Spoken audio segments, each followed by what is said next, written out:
Our story starts as we see a huge building, and it's late at night. A woman opens the door and steps in. But there is someone hiding in the dark room, clutching a knife in his hand, his silhouette barely visible.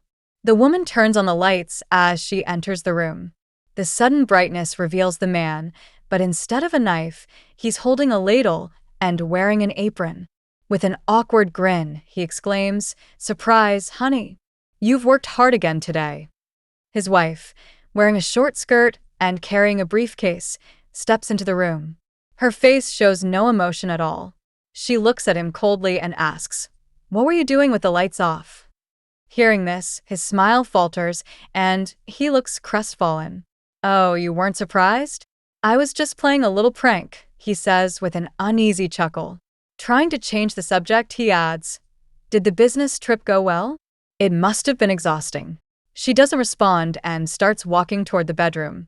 From behind, he calls out, "You're tired, right? Go wash up quickly. I made all your favorite dishes." She pauses for a moment at the bedroom door. Without turning back, she asks, "Honey, did something happen?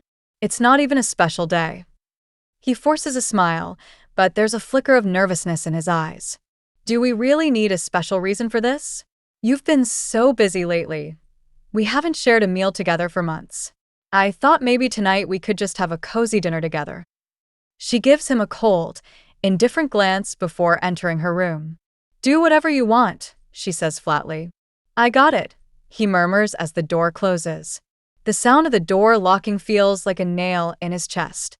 Slowly, he slides his hand into his pocket and pulls out a small bottle of poison. The dim light reflects off the glass as he stares at it, his expression growing dark. A shadow seems to envelop him as he whispers, "No, today is a special day. Today, I am going to kill my wife." 1 month ago, a cardboard box falls to the floor, its contents scattering. Among them, a book tumbles out, and from between its pages, a small bottle of liquid slips free.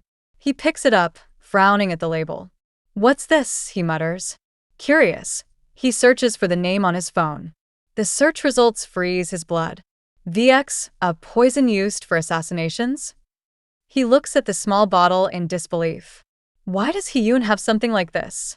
What on earth was she planning to do with it? Memories start flooding back. A while ago, he woke up late at night, thirsty.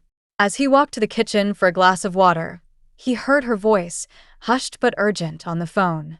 "Yes, he's asleep," she had whispered. "I'll take care of it." "Yes, everything is ready. Don't worry about my husband. There's a way." His face grows pale.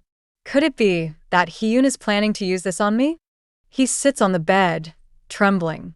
"I knew my wife had changed at some point. It was as if she was hiding something. She started pushing me away, building a wall between us." He recalls her face, once warm with smiles, now cold and distant. The memory sends a chill down his spine. Back in the present day, the table is set. Everything is ready. He stands in the kitchen, staring at the poison bottle. His heart pounds as he grips it tightly. The poison she was going to use on me? I'll use it on her first, he mutters to himself. As he tries to open the bottle, his hands tremble. Doubt creeps in. But is this really the right thing? No matter what, is it really right to do something like this? He grits his teeth, suppressing his emotions. Just as the cap begins to twist, a voice whispers from behind him. "Not yet." He jumps, spinning around in shock. There she stands, staring at him with an unreadable expression. When did you get here?" he stammers. "You didn't answer when I called," she says coldly. I'll be right there." "Just sit down," he replies, forcing a smile. She nods slightly and walks toward the dining table. He quickly hides the poison bottle behind his back, his mind racing. She starts eating the food he prepared, her gaze occasionally flicking toward him. "But honey, are you hiding something from me?" she asks suddenly. His throat tightens. "What? No, nothing. Why would I hide something from you, honey? It just seems like you've been acting strange lately," she says, her tone calm but probing. He forces another laugh. "No, really. It's nothing. I was just worried if the food would suit your taste." "If you say so." She picks up her glass of wine and takes a sip. In the first place, there shouldn't be any secrets between a husband and wife. Something in her voice snaps his restraint. You liar, he growls. She freezes, confused. What are you saying? I already know everything, he says, his voice trembling with anger. From the poison in your room to the phone calls you've had at dawn, I know it all. And yet, what? You're acting like there are no secrets between us. Her eyes widen in shock. What are you talking about? Why are you acting like this today? He slams the poison bottle onto the table. Her face pales. Are you still going to deny it? He demands. Honey, I can explain, she murmurs. Then tell me now. What exactly have you been hiding? Honestly, everything, he shouts, his voice breaking. She takes a deep breath, steadying herself. It seems like it's time to tell you the truth. His voice softens slightly. What truth? Tell me. For my entire life, I've never kept this secret from you. What I actually do, what kind of life I've been living, all of it. He stares at her, bewildered. What? What are you suddenly saying? It's true I've been hiding something from you, but it's not what you think. Absolutely not, she insists. Then what is it? He asks, desperation creeping into his voice. Honey, actually I am. Just as she begins to speak, the doorbell rings, cutting her off. He frowns. Who could it be at this hour? I'll go check, she says, standing up. As she walks toward the door, he looks at the poison bottle in his hand, guilt washing over him. In the end, I couldn't do it. What on earth, what was I about to do? She opens the door, and a loud gunshot rings out. The sound echoes through the room, paralyzing him with shock. His wife's body collapses to the floor, blood splattering onto the walls. For a moment, everything feels unreal. He stares at her lifeless form, unable to comprehend what just happened. The shooter steps into the room, his boots echoing ominously against the floor. He approaches Hyun's body without hesitation, firing another shot into her chest. The man stands frozen, watching in horror as the killer crouches down and removes her wedding ring with deliberate precision. The shooter finally straightens and turns to face him. He locks eyes with Shooter, his breath catching in his throat. His voice trembles. What is this?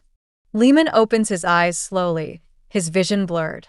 The sound of voices echoes faintly in his ears. A torchlight shines in his face, causing him to squint. Can you hear me now? An officer asks, his voice sharp but not unkind. Another officer calls out from behind. Check if there's any shell casing around the area. Lehman's head throbs as he tries to make sense of his surroundings. He sees officers scattered around, meticulously investigating the room. One of them crouches near him and asks, Are you coming to your senses now? Lehman groans, clutching his injured head. Who are you? How did I? The officer interrupts. We're responding to reports of gunshots in the area. Please stay calm and cooperate with us. Lehman's gaze shifts to his hand, where the poison bottle was moments before. It's gone. His heart races as he thinks, I'm sure I was holding it. Suddenly, a chilling realization washes over him. Where is my wife? He demands, his voice trembling. Where is Hyun? The officer's expression tightens, and he gestures to the floor. Lehman follows his gaze, and there she is, his wife, lying lifeless on the cold floor as officers document her body. His chest tightens, and a wave of anguish overwhelms him. No, this can't be happening, he whispers, tears streaming down his face. In his desperation, he rushes toward her, but an officer steps in, holding him back. Sir, please calm down and sit. We need your cooperation. Another officer approaches, holding a family photograph. Sir, I know this is hard for you, but we need to ask some questions. Is this woman your wife, Lee Hyun? Lehman's voice cracks as he replies, Yes, she's my wife. She's my everything. The officer presses gently. Are you absolutely certain? Yes. Lehman screams, his sobs breaking the stillness of the room. She's my wife. And this is all my fault. He collapses to his knees, his grief consuming him. Nearby, another officer speaks quietly into a phone. Confirmed. Lee Hyun is deceased. The only witness is her husband. It seems we arrived too late. Lehman overhears the conversation, his heart sinking further. What are you saying? What do you mean too late? The officer continues on the phone, ignoring him. It looks like someone got to her before we did. Yes, we'll bring him in. Lehman's confusion turns to suspicion. Wait, you guys are police, right? Who are you? An officer steps forward, smirking as he reveals a stun gun. Who said we're police? Before Lehman can react, a blinding light illuminates his face. His ears ring, and his head spins as a new group of men steps into the room. One of them, a tall man with a lighter in hand, flips it open, the flame casting eerie shadows across his face. You must be Mr. Go Lehman, the man says with a smirk. Lee Hyun's husband, right? We need to talk. Lehman stares at him, his fear palpable. Who are you? What is this? Where am I? The man laughs, snapping the lighter shut. Where are my manners? I'm Koo Yankiol, director of Yahello Group. Lehman's eyes widen. Yahello Group? That's Hyun's company. But it's just a logistics firm. Yankiol's grin widens. Oh, that's what most people think. But let's not get into technicalities right now. He pauses, feigning sympathy. I'm really sorry about your wife. Truly. Her death was unexpected. She was a legend in our industry, you know. A legend? Lehman repeats, his voice shaking. What are you talking about? What do you want from me? Yankiol's tone darkens. Actually, we're in a bit of a predicament, Mr. Lehman. And we believe you can help us. Lehman trembles. Help? What kind of help?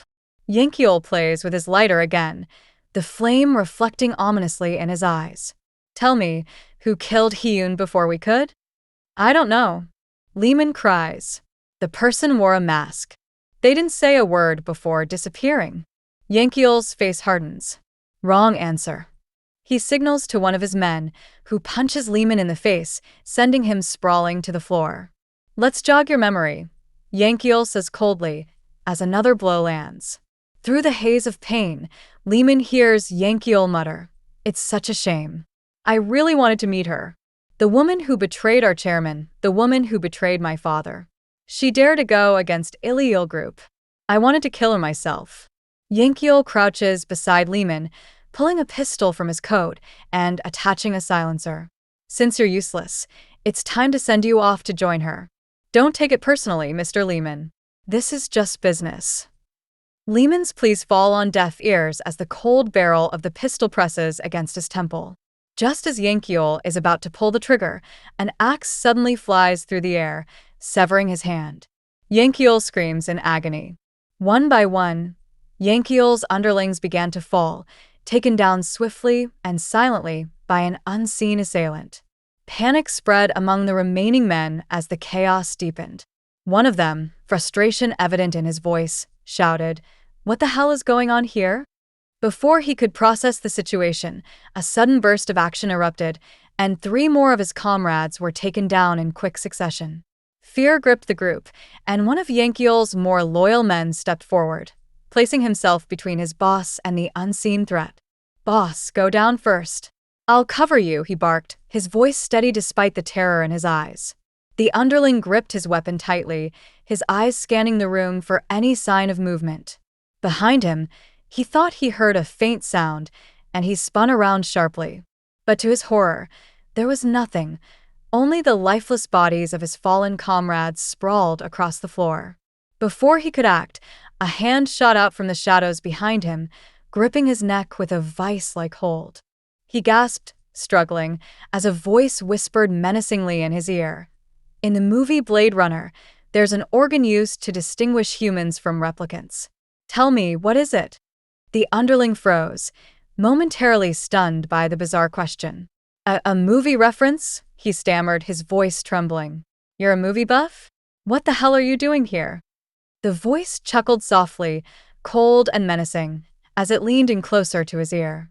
"Your time's up," the man growled, and with a swift motion, he plunged a blade into the underling's neck, silencing him instantly. The lifeless body crumpled to the floor. The figure emerged from the shadows, stepping over the bodies of Yankeel's men as he approached Lehman. His movements were calm and calculated, and his presence exuded a quiet but deadly confidence. He crouched down beside Lehman, who was still on the floor, frozen in fear and confusion. "Are you Go Lehman?" the man asked, his voice steady, but carrying an edge of urgency. "Hyun's husband?" Lehman's eyes widened. "Yes," he croaked, barely able to form the words. Who are you?"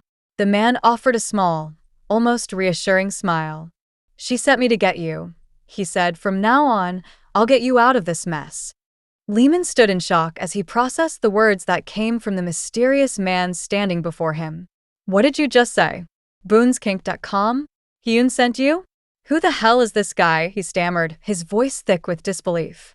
The man remained calm and cold, his voice firm. "Can you move?" Lehman glanced at his legs and nodded. "Yes, he can." "Get up," the man ordered. "Move quickly." Lehman hesitated, his mind racing. "Wait a minute. Hyun sent you. What on earth does that mean?" The man's expression was unreadable. "Lee Hyun gave me a request. If I were to die, please keep yourself safe."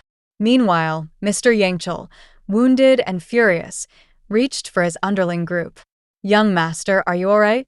Somebody get me some first aid now," one of them shouted. But Yangchul's anger flared. "There's an intruder upstairs. Go there and catch that bastard," he growled. One underling tried to protest. "I need to get you to the hospital first.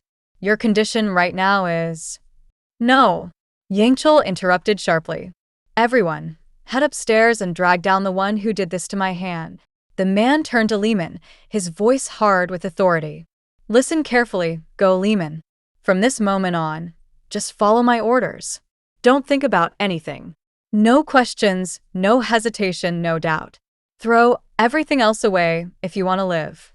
Lehman's heart pounded in his chest, but he forced himself to nod as he followed the man's lead. As they moved, one underling started to approach them from the stairs. The man stopped him cold, his eyes never leaving the approaching threat. "Follow me, because I will save you." The underling neared them, his voice sharp as he shouted. "There they are."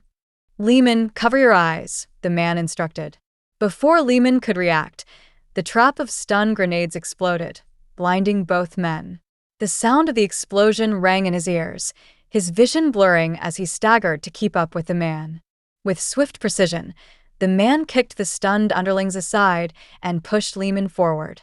They ran up the stairs, but more underlings appeared, blocking their path. One underling raised his gun, about to fire, but the man reacted in a flash. He shot the underling, then leaped over him, landing a devastating punch to another underling's face. With quick, controlled movements, he took cover behind the fallen enemy, using him as a shield to shoot the others. "Head to the rooftop," the man ordered Lehman. Lehman's mind was a whirlwind. How did it come to this, he thought. "Hyun, what about you? What were you hiding from me?" The man secured a door, locking it to slow their pursuers. Lehman was breathing heavily, his legs shaking. "My legs can't take this anymore. What are we going to do now?" The man's gaze was unflinching. "There is a door on the left side of the building." Blacksidan, 282 dravs, 7891. "Go down to that car." Lehman looked down at the ground below. "Go down where?" The man pointed, his voice cold and unwavering. "There." Lehman froze, his eyes wide. "What? Hey, you want me to jump? Are you out of your mind right now?" "Everyone is gathered inside the building," the man said, his tone grim. "If you want to survive, you'll have to make it to the car." Lehman's thoughts spiraled. "This is it. My last day of life. I can't do it," he thought desperately. "If I jump from here, I'll die. No matter how much I think about it, this isn't it." The sound of the door being broken down by underlings snapped him out of his thoughts. The man grabbed Lehman by the collar, his voice low and urgent. "I told you already, don't think about it." The underlings finally breached the door.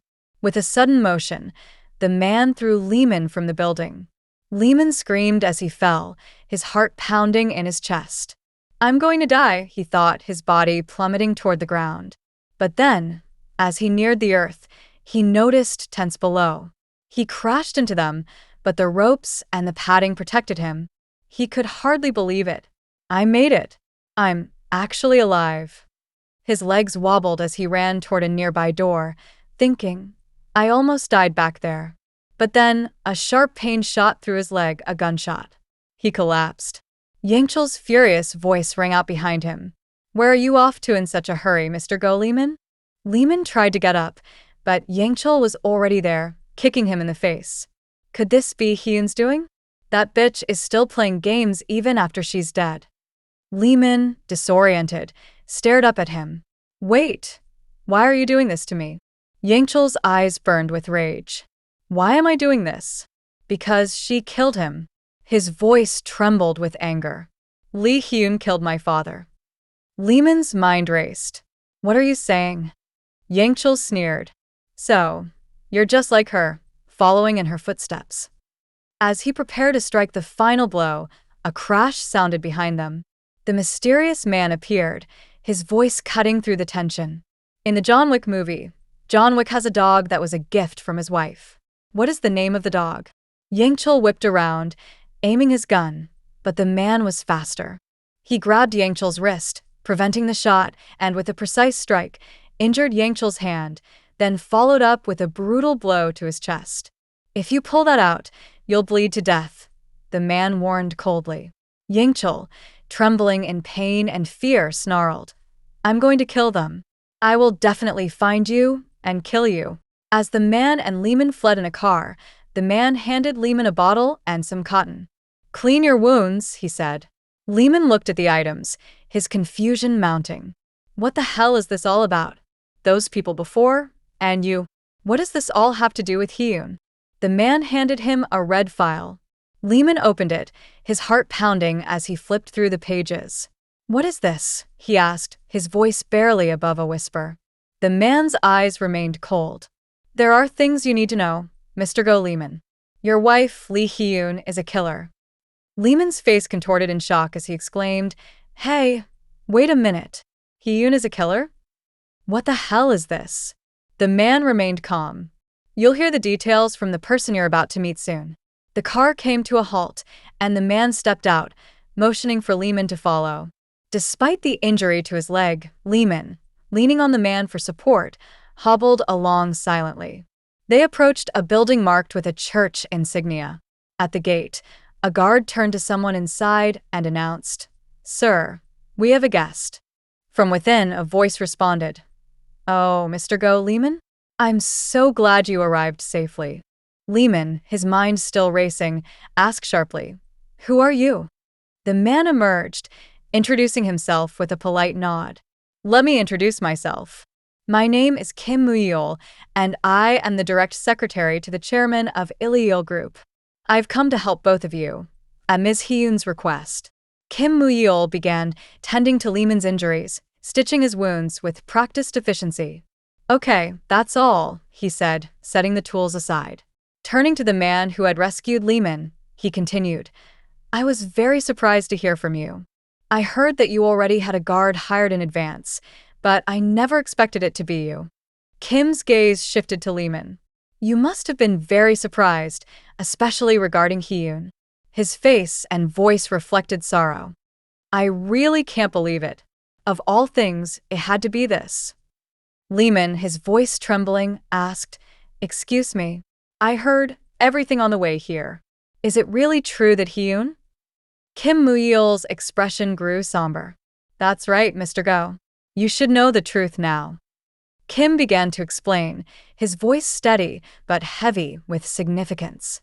Yahello Group appears to be an ordinary company on the outside, but in reality, it is a contract-killing organization that dominates the assassination industry in South Korea. All the killers are under our control. We operate by receiving contract killings. Lehman sat in stunned silence, unable to muster a response. Kim continued, his tone darker. Our chairman aims to strengthen the company's position. He's gathered orphans and trained them to become killers of his own. Among them, there was one exceptional child. The legendary killer known as Red Queen, who brought the current Yahello into existence with overwhelming murder talent, is Ms. Hyun. Lehman's mind reeled. What does all this mean? Contract killing? Hyun was one of the legendary killers? So, what you were trying to tell me, then, was… Kim's voice softened. I'm really sorry that things have come to this. I never thought Ms. Lee would be in danger. I will help you escape abroad right now. Follow me. Lehman's shock turned to confusion. Hey, abroad? Kim's tone turned cold. The company will punish you for this incident. Since the company is currently in turmoil due to internal issues, now is the perfect time. Lehman hesitated, fear creeping into his voice. Okay, just wait a minute. Kim's eyes narrowed as he warned, you need to leave Korea quickly. Hurry. Before they could move, the man who had saved Lehman gripped Kim's arm, his voice firm. Explain. I heard them talking earlier. They say Lee Hyun killed the chairman. But the Red Queen I know is not the kind of person who would do that. Lee Hyun had thoroughly prepared for the situation where she might die in advance. That means she was involved in something that put her life at risk. He leaned closer, his voice demanding, tell me about it. What the hell was Lee Hyun doing? Kim's expression grew stern. You're right. Ms. Hyun didn't kill the chairman. In fact, she was secretly carrying out a mission. The person who ordered the mission was the chairman himself. Lehman's confusion deepened, leaving him at a loss for words. Kim continued, his tone urgent. 2 months ago, the chairman gave Ms. Hyun an order. He said there was a traitor within Yahello who wanted to kill him, and he wanted her to find that person, uncover their plan, and eliminate them. I don't know who the traitor is either. Only the chairman and Ms. Hyun knew about it in secret. As such, the mission was carried out in secrecy, and I heard there was not much time left for her to complete it. Kim's voice faltered momentarily as he clenched his fists. That's what happened. 18 hours ago, the chairman was found murdered. But all the traces at the scene were set up to make it look like Ms. Hyun did it. They intentionally framed her. Lehman's voice rose in disbelief. What? They framed her? Why is that? It must have been the traitors' doing, Kim explained grimly. They must have noticed the plan and eliminated Ms. Hyun and the chairman. I was going to hide because I thought it would be dangerous. But I'm here because Ms. Hyun earnestly asked me to protect you at all costs. Lehman's thoughts turned inward, flashes of doubt and guilt from his past consuming him. Hyun tried to protect me? She didn't mean to kill me? Kim stood and extended a hand. So please trust me and follow me. Lehman hesitated before shouting. Wait a minute. Then Hyun. What will happen to the person who killed Hyun? Kim's face turned blank. Now that's the thing, don't worry about it anymore. Everything you know about Ms. Hyun's past and her information was all fabricated by our company. So, from now on, you have no ties to this matter anymore, right? From his pocket, Kim retrieved a small package and handed it to Lehman. Here. These are the items Ms. Hyun entrusted to me. Inside were a teddy bear locket and a compass. All you can do right now is survive.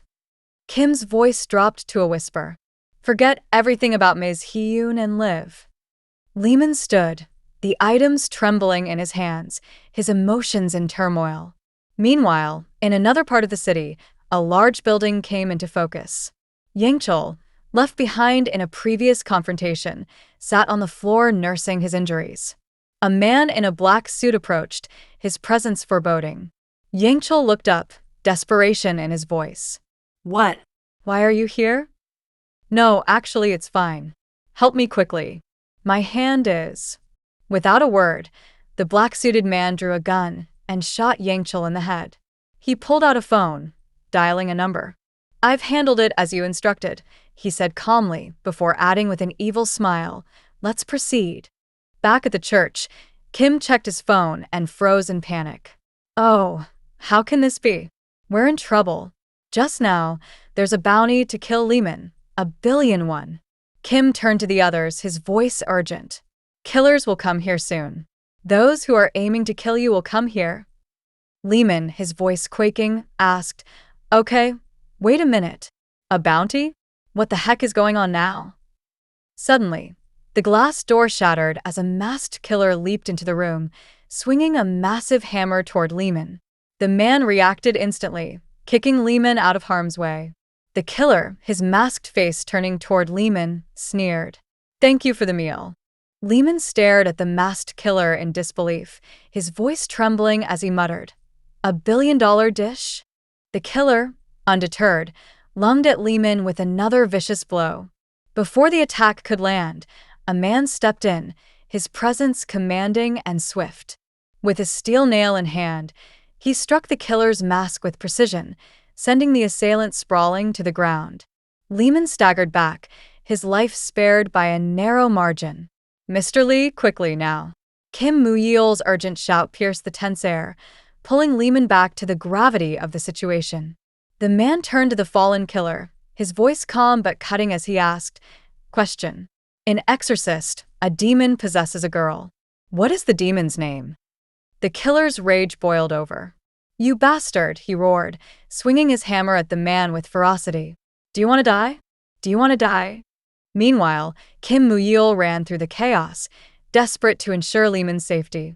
His thoughts raced as he muttered, "Once a bounty is set, the entire network moves."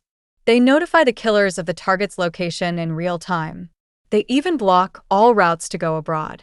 At this point, the only thing I can do is... A guard rushed toward Kim and Lehman, shouting, "Director, this way." But danger was never far. From a concealed position, a sniper girl took aim, her bullet striking Kim on the right side of his chest. "It's a sniper." "Director," the guard yelled, his voice laced with panic. The sniper's frustration was palpable as she shouted, "Get out of the way, old man." She fired relentlessly at Lehman, her shots barely missing their mark.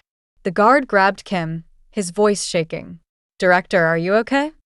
Bloodied but resolute, the man emerged from the shadows, the killer's hammer gripped tightly in his hand, now dripping with blood. "Lehman, go ahead first," he commanded, his voice brooking no argument. From her vantage point, the sniper spotted the man standing boldly in the open. "Who's that?" she muttered, her sights locked on him. Without hesitation, the man hurled the hammer toward her position. It crashed through the window, striking her with brutal force and sending her crumpling inside. "The director is injured. Quickly, take him to the hospital," one guard shouted as he helped Kim into a car.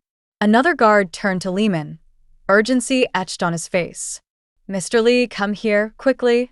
Before Lehman could move, another figure emerged, a girl wielding a katana, her presence as menacing as the blade in her hands. She leaped onto the car, her movements fluid and deadly. The guard froze, his voice faltering. "Who are you?"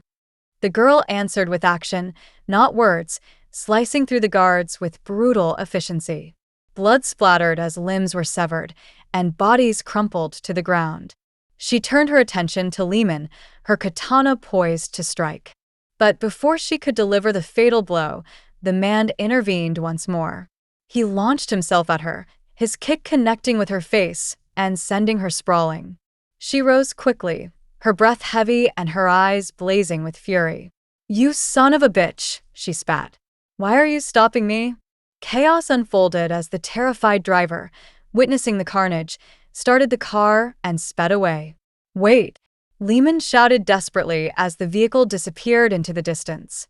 The katana-wielding girl sneered, her grip tightening on her blade. "It doesn't matter. I'll just cut down the both of you." With that, she lunged. In one swift motion, the man pulled a smoke grenade from his pocket and hurled it at her. It detonated with a hiss, filling the air with thick smoke. "A smoke bomb," she coughed, momentarily disoriented. When the smoke cleared, she found herself alone. "They disappeared," she muttered, her frustration simmering. Lehman and the man had fled, finding refuge in a dark, deserted street. Lehman's voice quivered as he asked, What should we do now?" The man's expression remained cold, his voice steady. "I never break a contract once I've made a promise. That's my principle. But now that there's a bounty on you, killers will hunt you down. Until you're dead, you'll never be able to return to your old life." Lehman's mind raced with fear and regret. Why is this happening to me? Is this punishment? Because I tried to kill Hyun? He recalled the items Kim had given him, left behind by his wife. Kim's words echoed in his memory.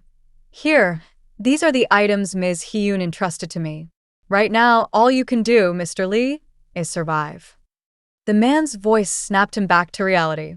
For now, let's move. Follow me. As the man began walking, Lehman called out, desperation lacing his voice. Wait a minute. All of this, it's because of that guy, isn't it? There's a way for me to survive. He stepped closer, determination shining in his eyes. We need to find the guy who killed Hyun. The man turned, his face unreadable. What? Let's find him and reveal everything, Lehman insisted. Then everything will be solved. The man scoffed. What a ridiculous idea. Is this about revenge? Lehman clenched his fists tightly, guilt and anger coursing through him.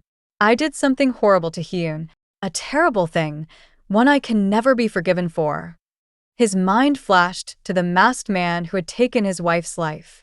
I can't just die like this. At least, not until I find the one who killed Hyun. He turned to the man, his voice trembling with emotion. Please help me catch that guy. The man's expression darkened, his voice icy. Don't misunderstand. I'm only following Hyun's request, not yours. I won't get involved in matters outside of the request. Absolutely not. Lehman's heart pounded in his chest. Such an overwhelming presence. My heart feels like it's about to burst. But his voice steadied as he spoke. You're saying it can't be done unless it's a request? Then I'll ask you for help too. He raised his voice, desperation breaking through. I'll sell all my possessions, no. Everything I have. The man seemed momentarily taken aback. I don't understand. Why would you go that far? Lehman placed a hand over his heart, his voice resolute. Well, that's because I'm her husband. The man's gaze hardened as memories of Hyun surfaced. His voice softened, almost curious. What's the last movie you want to see before you die?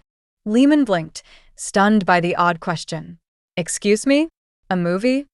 I'll decide based on your answer, the man replied curtly. Lehman thought for a moment before giving his answer. The man nodded slowly. I see.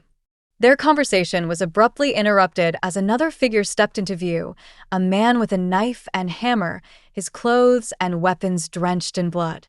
A dead guard's body lay behind him. Found you, the killer growled. His gaze fixed on Lehman, his tone menacing. So you were here, go Lehman. I'll finish you off quietly. Lehman froze in terror. Another killer? The man turned toward the threat, his voice calm and deliberate. Lehman, I heard you clearly. It's not a bad movie. Taking out a steel nail, he added. All right, go Lehman. I'll accept your request. The air was thick with tension as the killer lunged toward the man, a knife gripped tightly in his right hand. His strike was swift, but the man was quicker, dodging the blow with precision. Undeterred, the killer swung his hammer, aiming to land a devastating hit. The man reacted instinctively, grabbing the killer by the neck and hurling him across the room. The killer rolled as he landed, using his hammer to stabilize himself as he rose back to his feet. In an instant, he launched himself at the man once more, his determination unwavering. Suddenly, the sound of gunfire shattered the air.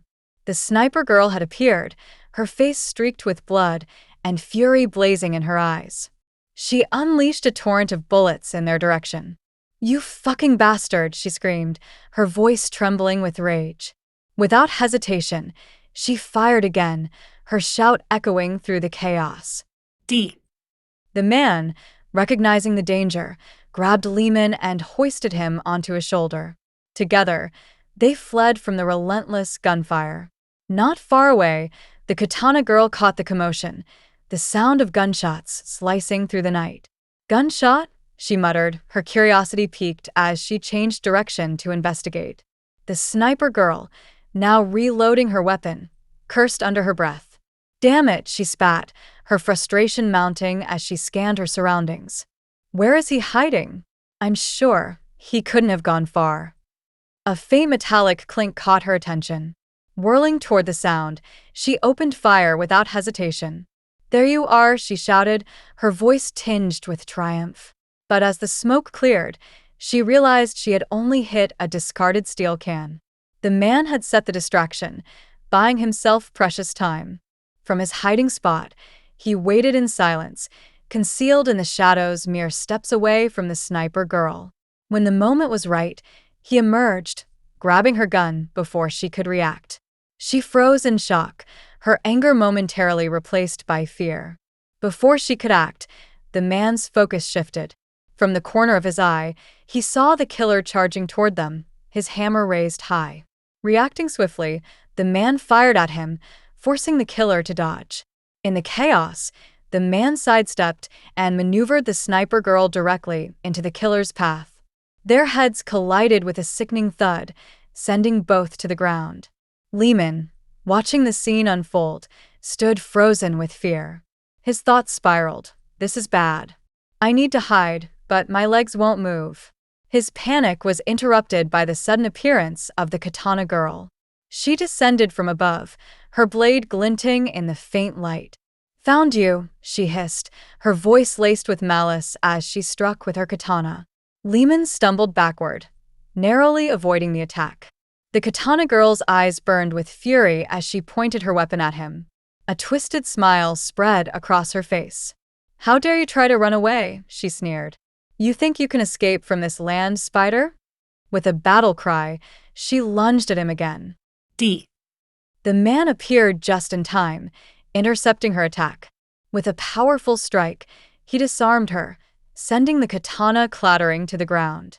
Her arm recoiled in pain.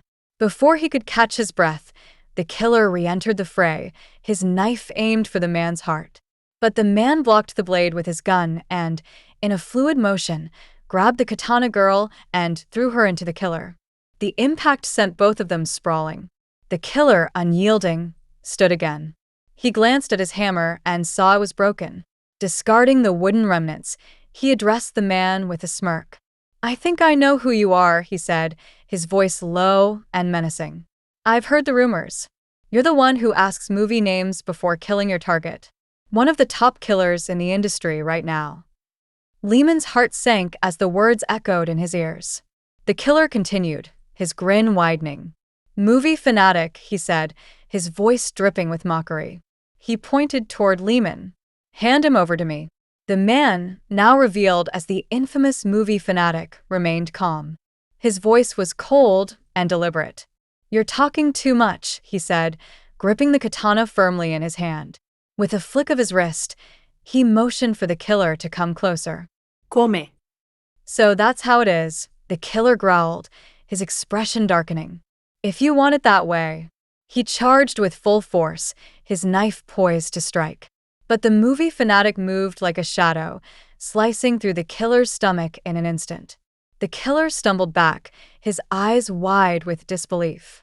"Did he just cut me? When did he?" he thought, staring at the wound. With a flourish, movie fanatic swung the katana, shaking the blood from its blade. His gaze locked onto the killer, daring him to make the next move. Blinded by rage, the killer lunged again. Their weapons clashed violently, sparks flying with each impact. The movie fanatic's skill was unmatched. He blocked every strike, countering with precise attacks that pushed the killer to the brink. With one final, devastating move, he disarmed the killer completely, breaking his knife. "This monster!" The killer gasped, his voice trembling with fear. In one swift motion, movie fanatic decapitated him. The killer's lifeless body crumpled to the ground. As silence fell, the katana girl stirred. Regaining consciousness, she saw the movie fanatic standing amidst the carnage, the katana in his hand drenched in blood. His gaze turned to her, cold and unyielding. Terrified, she scrambled to her feet. "I don't kill children," he said, tossing the katana aside. Get lost. She didn't hesitate, fleeing as fast as her legs could carry her. Lehman, still trembling, stared at the movie fanatic, unable to process what he had just witnessed. The man turned to him, his tone firm but calm. "From now on, I'll look for the real culprit who killed the chairman," he said. "If I find him, I'll deal with the organization and get your bounty cancelled. Do you have any more questions? Lehman stammered, his voice barely above a whisper. Excuse me, why did you accept my request? The movie fanatic sighed. I told you, he said simply. I liked the movie, you answered. That's all. Turning, he began to walk away. Follow me, he ordered. We need to hurry and get out of here. Lehman clenched his fists, determination igniting within him. Yeah, this is enough. I will definitely find out. He who killed my wife. The room shifted into focus, revealing an emergency meeting convened by an organization. Seated around the table were 2 men and a woman, with 2 chairs conspicuously empty. The manager presided over the meeting, breaking the silence with grave news. All right, we will begin our emergency meeting now, he announced. As you have all been informed, young Master Yahello, the vice president, has passed away. The cause of death was a gunshot wound to the head. 18 people served the young master, along with 2 freelance killers, all of whom were found dead at the scene. Displaying a photograph, he continued, the person we suspect most at this moment is Lehman, age 34. One man, wearing glasses and smoking a cigarette, sneered. Ku Yahello, that idiot, he muttered. He just had to screw things up, now of all times. Turning to the manager, he asked, So, who is this guy? The woman, scrutinizing the picture of Lehman, remarked, Did this guy really kill Yahello? He just looks like a normal civilian to me. Judging by the files, there's nothing outstanding about him. A blonde-haired man chimed in. There's one thing, he said. He's the husband of Lee Hyun, who killed and betrayed her own father. His revelation shocked the others. Lee Hyun? The woman exclaimed. Then is that bastard also? We don't know if he's a killer yet, the blonde-haired man interrupted. We'll need to investigate more to find out who he is and why he killed Yahello. The woman, tapping her finger on the table, spoke with frustration. I don't know where he came from, but he dared to touch our bloodline? Where the hell is he now? The manager attempted to cool the rising tension. We're still trying to locate his whereabouts, he said. We've also placed a bounty on him. We'll report to you immediately once we have a lead. The man with glasses interjected, Make sure no one knows about it. We'll handle this quietly, just like father would have. Then that will be, the manager began, only to be cut off. There's still something we need to address, the man with glasses said, extinguishing his cigarette. It would be better to bring it up now since we're all here. It's about who will follow in father's footsteps and become the chairman of Yahello. The room fell silent, the shock palpable. The woman's face lit up with a satisfied smile. We don't know how long we can keep father's death a secret, the man with glasses continued. And we couldn't even punish Lee Hyun, the mastermind behind it, because she's dead. This incident will make our clients lose trust in us. External forces and the board of directors will use this as an excuse to push us out. If we want to protect everything father built, we need to restore order, he added firmly. The woman's smile grew wider. What's there to discuss? One of us will take the title anyway. The important thing is who. The blonde-haired man's voice turned icy. Of course, it will be someone qualified for the title.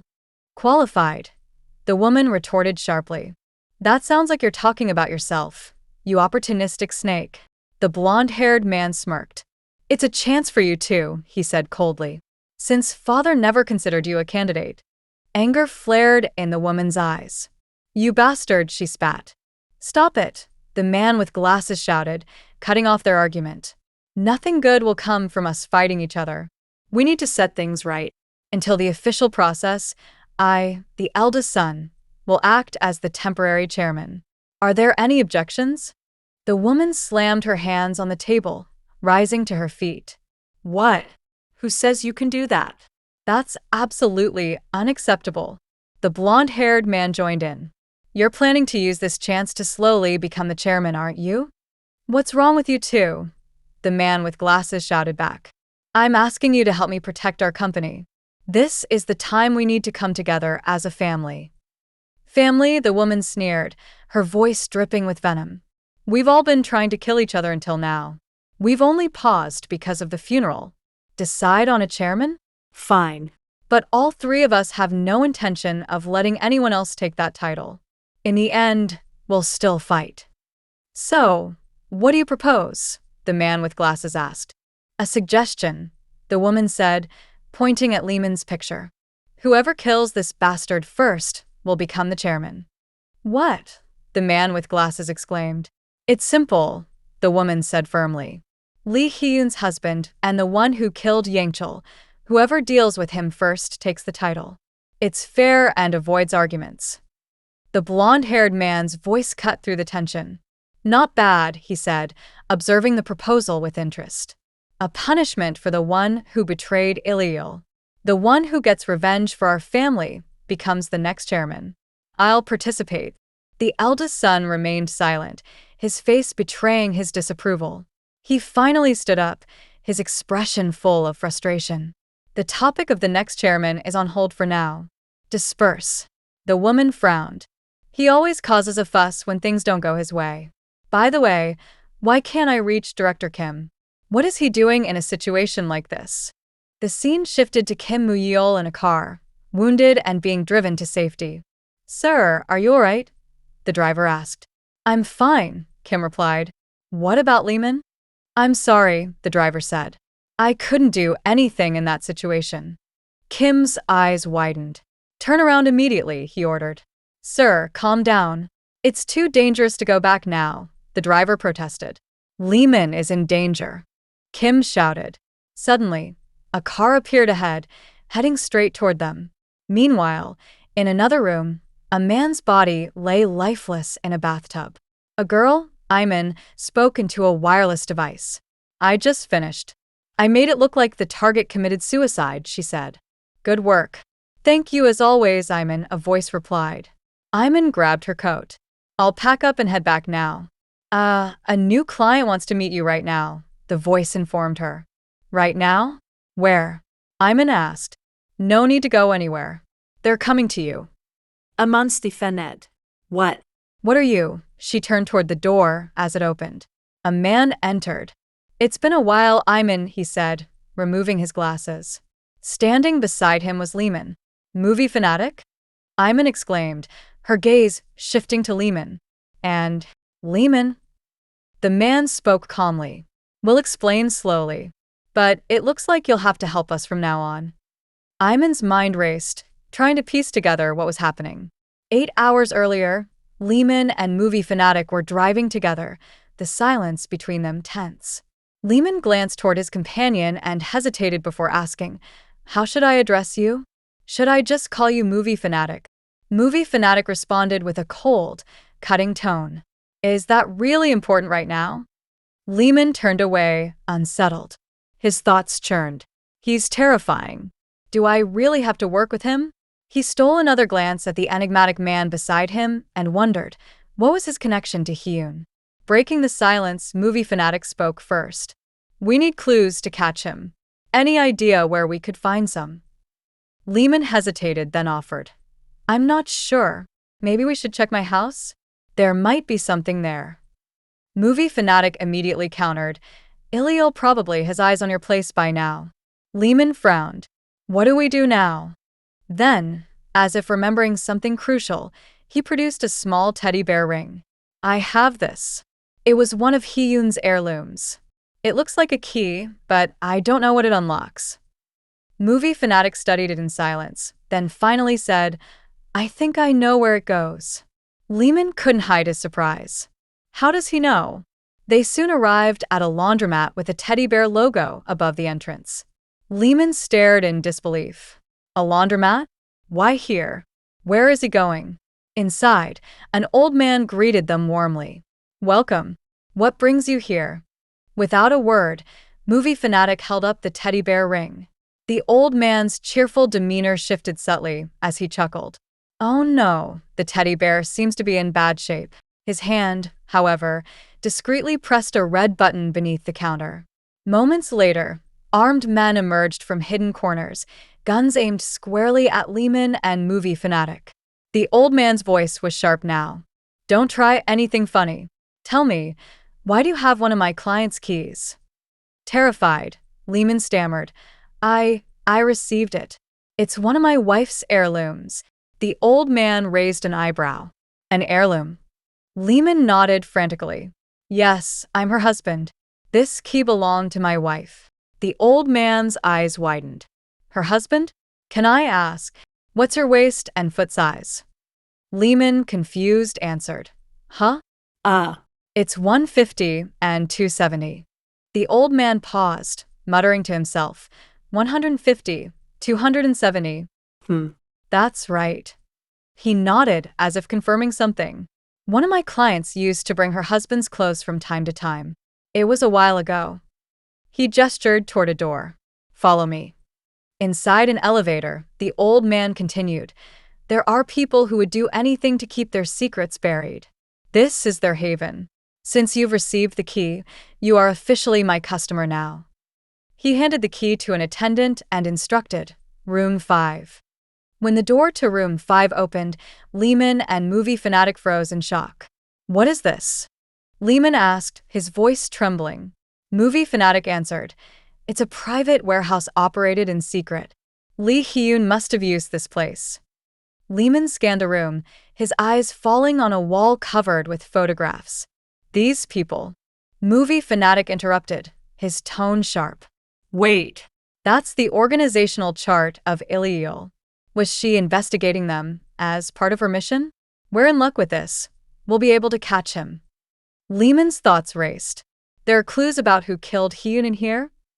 Suddenly, he pointed at one of the photos and exclaimed, this person. This guy right here. I know him. He's the military supplier's finance manager. Movie fanatic's gaze narrowed. Ki Byung-sik? You've met him before. Lehman hesitated, beads of sweat forming on his brow. The thing is, Hyun's memories flooded back, an argument over something he couldn't fully grasp. He finally managed. I saw him leaving Hyun's company. I don't know what their relationship was, but they seemed close. I see. Do you have any more information? Lehman pointed to the picture again.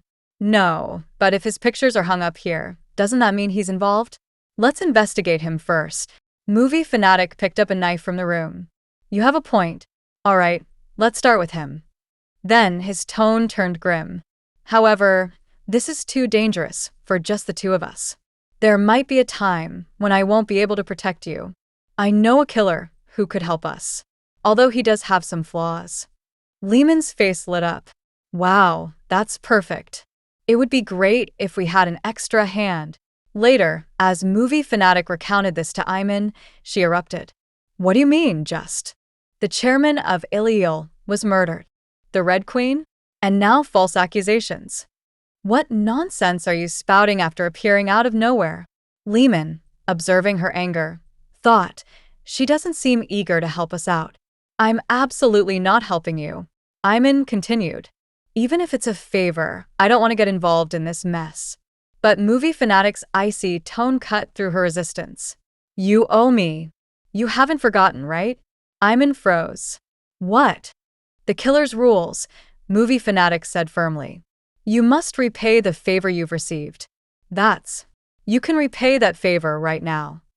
Reluctantly, Iman relented. All right, I'll do it. But you have to pay me 1 silver every 3 minutes. You have to promise that. And what's with all those weird clothes? Have you never seen a movie before? Their conversation was interrupted by a knock on the door. A voice called from outside. Sir, are you in there? Your package is here. Lehman frowned. Delivery? The voice grew more insistent. Could you please open the door? The sound of a hammer scraping against the floor echoed ominously. If you don't, then we'll have to break in. The sound of splintering wood echoed as the man from outside smashed through the door with his hammer. His helmet reflected the dim light as he stepped inside. Before he could react, movie fanatic lunged forward, driving a steel nail into the glass of the man's helmet. The glass shattered, and the nail plunged into his face. 2 men, standing just behind the first, quickly drew their guns and opened fire on movie fanatic, their voices ringing out in fury. You fucking bastard. Dodging the bullets, movie fanatic moved with precision.